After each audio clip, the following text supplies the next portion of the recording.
Hi mga kapreni! Etong video na to nung October pa. Pero October na, di ba? I am bot sa imo. Heto't pupunta nga ako sa kapitbahay kasama ang nanay. Mga kapitbahay ako para makipagchismisan. Makikibalita ako sa buhay ng ibang tao. Tapos magre-react ako, bakit ganyan, bakit ganito ang buhay nila. Ayoko nang magsalita sa mga utang-utang dahil ako ay may utang. Naglalakad pa lang si nanay, kumakanta na. Kapag may daladalang soft drinks, kapreni, ang ibig sabihin yan, may chibugan. Ay asensado na nga mga tao dito, kapreni. Ayaw ng tubig, gusto soft drinks. May handaan na naman sa kapitbahay. Ay sinasabi ko lang sa inyo, kapreni, marami kami dito. Kaya ang pritong manok ay isang piraso sa isang tao. Ay bawal magdoble, mawawala ng iba. Nakita mo tito ko kumaway, vlogger ang pamangkin niya Ako yun, kapreni, nagpipiling. Ang saya ng ganito, yung parang nagkakagulo pero lahat magkakaroon. Hindi mawawalan, hindi magkakaroon. Char! Birthday ng tito ko na yan. Yung katabi niya, asawa niya, tito ko. Nagets nyo, hayaan nyo na kung hindi. Kung kailang kumakain na sa kakinantahan ng happy birthday, o diba, sana all. Panalong panalo ang pritong manok, kapreni. Kung gusto mo ng malaki, abay bilisan mo sa pagkuha. Ay kapag babagal-bagal ka, asahan mo, maliit ang manok mo.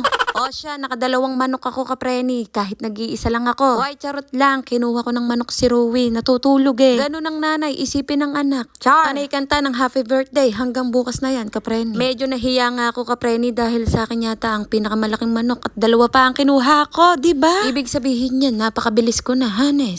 Kapag in-invite nyo ako sa okasyon nyo, itago nyo na ang pritong manok, ha? Marami akong bulsa sa katawan nang ako lang ang nakakakita. Kabahan ka na, uy. Haha! Sopas, pansit, pritong manok at biko nga ang handa. Kulang na lang yung spaghetti, no? Tapos hotdog na may marshmallow, o diba?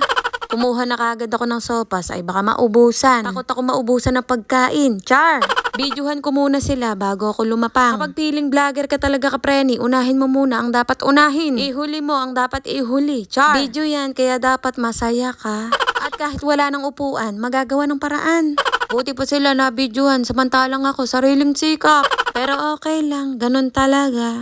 Ang sarap ng pagkakaluto ng pritong manok. At dahil dyan, hindi ko naubos ang biko. Pero tingnan nyo ang biko. Nag-iisa lang ako pero 5 tao ang makakakain nito. Abay tuwang-tuwa pa si kapreni sa pinagagawa niya.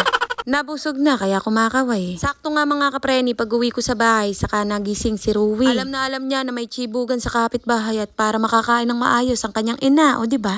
At dumating na din sa wakas ang in-order ko para kay Kuya Ken. May naamoy kasi kung kakaiba na hindi ko mawari, kapreni. Kaya pala, wala na siyang deodorant. Char! Hoy, joke lang. Bawal magalit dito, ha? Dapat ako lang. Sorry na. Avon nga pala ang pinapagamit ko sa kanya. Nung una nga, iba ang pinapagamit ko. Ang sabi ng kuya ko, ganito na lang din ang ipagamit mo kay Ken, yung ginagamit ko. Mabango at hindi siya magkakaroon ng tokpo. Char! Ay, grabe naman si kapreni nyo. Huwag ganon. Mali yun. Nung inamoy ko, kapreni, gusto ring amuyin ng bata. Ay talaga naman, oo. O siya, hanggang dito na lang ang video-video. Maraming salamat sa mga nanood. Bye mga kapreni.